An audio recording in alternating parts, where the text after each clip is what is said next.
When I'm facing some problem, what I like to do is break it down into smaller parts, so every part is pretty simple to solve.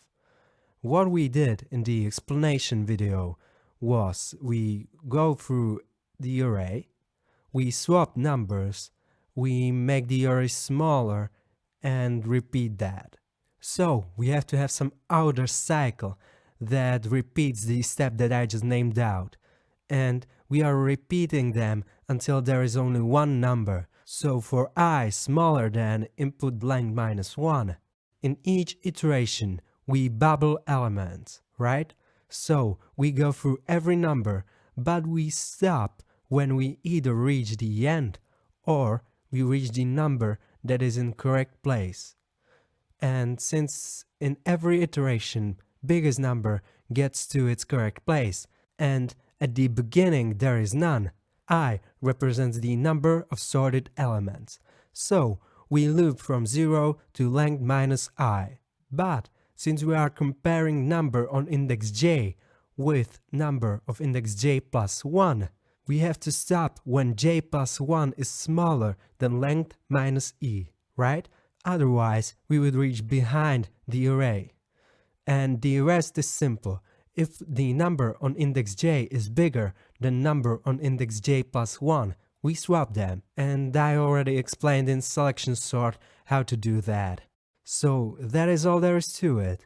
Now, as usual, I have a quest for you. When there is no swap in iteration, that means that array is sorted, right? So there is no point to go through the rest. Try to optimize the bubble sort so that the algorithms stop when there is no swap in whole iteration. I suggest you pause the video because in few seconds I will show you solution. Okay, so we need to have some variable that will tell us at the end of each iteration whether there was swap or not. And since there are only two options, the variable should be of type boolean, right? The variable will contain information about whether the if condition was met at least once, right? So, what if we, before the inner cycle, initialize the variable to false because we did not swap anything? And in the if where the swap is happening, we set this variable to true. That way, if the condition is never met, the variable stays false. And that means there was no swap. And if the condition is met at least once, it will be true. So all we need to do now is to check what value we have at the end. If it is false, we end the algorithm because array is already sorted. And if it is true, we do nothing. Here is the code that does that.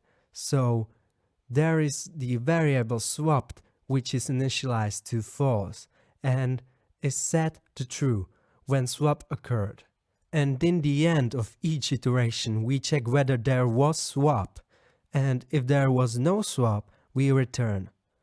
In other words, we end the algorithm. You may be surprised, but this little change can save us a lot of computation, as you will see in the last video when I test these algorithms. Okay, that's all there is to it. I see you in the next video.